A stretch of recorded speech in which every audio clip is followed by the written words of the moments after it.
Friends, Anita Sudeep blogs में मैं आप सभी का स्वागत करती हूँ। और क्या हाल चाल है आप सबके। आज है सावन का लास्ट सोमवार। तो महादेव की कृपा आप पर इस तरह बरसे कि आपकी झोली खुशियों से भर जाए। और मैंने ना पूजा पाठ कर लिया है और सुख को मैंने आज स्कूल भेज दिया है। कुछ तबीयत तो उसकी ठीक लग रही थी मुझे, तो मैंने भेज दिया है। और वायरल फीवर है, ज़्यादा दिक्कत की बात नहीं है। पर क्या होता है ना कि मैं एक माँ हूँ, तो ना मुझे घबराहट बहुत जल्दी होने लगती है। और उसकी तबीयत को लेके ना मैं थोड़ी-सी गंभीर रहती भी हूँ, क्योंकि ना जब वो मतलब पैदा हुआ था ना, तब उसको बहुत बीमारी हुई थी। मतलब 15-15 दिन में वो बीमार पड़ जाता था। तो मैं उस चीज़ से मुझे ना डर लगता है।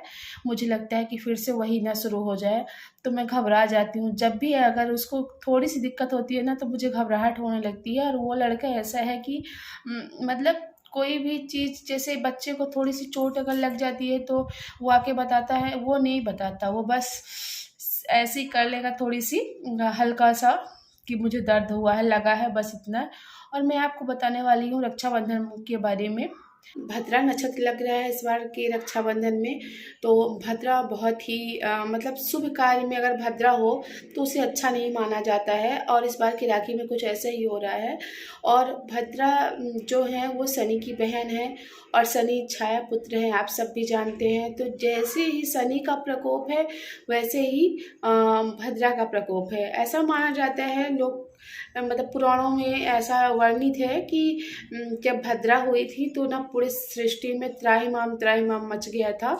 तो फिर ना वो भद्रा ऐसी है कि जहाँ पे भी लग जाती थी, वहाँ पे ऐसा होता था कि सारे काम बिगड़ जाते थे। तो उनके लिए एक समय सुनिश्चित किया गया था, मतलब 1 महीने में कहाँ पे कितने दिन आपको रहना है। तो ये तो आप सब जानते हैं। तो मेरे कहने का मतलब है कि भद्रा में आप राखी ना बांधें। और दूसरी चीज़, आपने लंका के राजा रावण का नाम तो सुना ही होगा।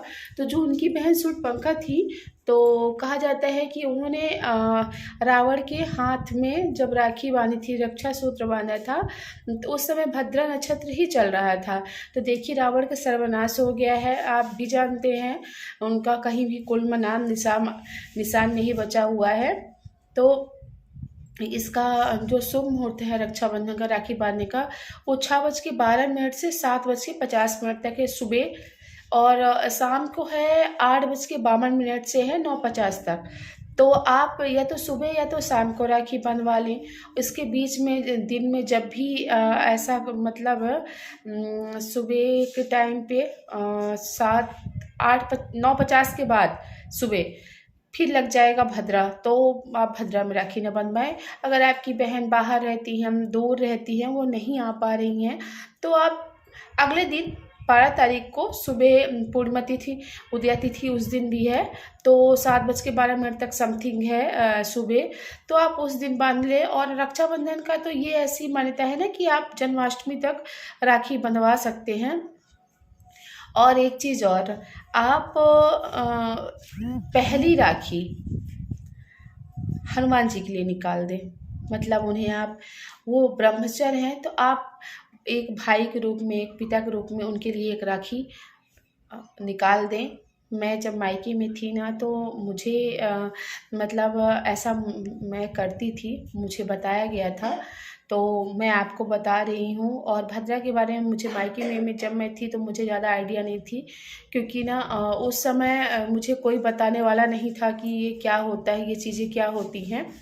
तो मैं अभी उस चीज़ को नोटिस की, अभी मुझे मतलब इस बारे में मुझे जानकारी हो गई है कि भद्रा क्या होती है। तो फिर मुझे लगा कि जो भी मेरे सब्सक्राइबर व्यूवर्स हैं, उन्हें बताना चाहिए हमको।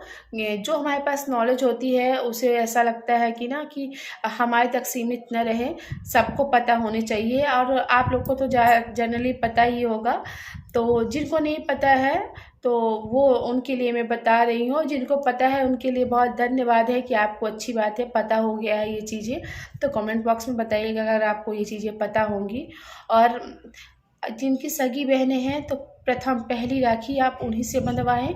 और अगर नहीं है तब तो कोई बात नहीं है, लेकिन राखी बंधवाएं ज़रूर। और एक चीज़ और, मतलब जो आप लोग राखी लेते हैं, रक्षाबंधन के दौरान राखी लेते हैं, उसमें आप लोग रक्षा सूत्र का इस्तेमाल करें, ना कि स्टोन का इस्तेमाल करें। मैंने बहुत देखा है बहुत लोगों को कि मतलब राखी रक जो रक्षा सूत्र होता है उसका महत्व होता है, ना कि आप स्टोन वाली राखी लेते हो। और पता नहीं कितनी वैरायटी की तो होती हैं, चाइना वाली इतनी राखी आती हैं।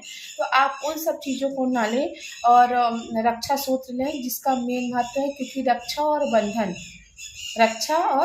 बंधन, तो ये है रक्षाबंधन। तो बिना मतलब कि आप जो पैसे इन्वेस्ट करते हैं वो दूसरे काम के लिए रखें, किसी गरीब को दे दें। जैसे आप अ, जो रक्षा सूत्र होता है वो ज़्यादा महंगे नहीं मिलते, 5 या 10 के मिलते हैं। लेकिन अगर स्टोन वाली राखियाँ हैं तो मैंने देखा है उसको 50 रुपए में, 60 रुपए में। तो बेफिजूल खर्ची मैं इसको समझती हूँ, और इसका कोई वैल्यू भी नहीं रहता है। वो हमारा वैल्यू होता है 2 रुपए का जो रक्षा सूत्र आता है उसका। तो आप लोग रक्षाबंधन पे राखी का जो भाई बहन का प्रेम है उसको बरकरार रखें। और मैं अपने ब्लॉग का एंड भी करती हूँ, मिलती हूँ नेक्स्ट ब्लॉग में। तब तक के लिए बाय बाय। आप सब सेफ रहिए, सुरक्षित रहिए। अगर मेरी जानकारी में कोई भी कहीं भी त्रुटि अगर रह गई हो तो उसके लिए आप इग्नोर करिएगा। और मिलते हैं नेक्स्ट ब्लॉग में, तब तक के लिए बाय बाय।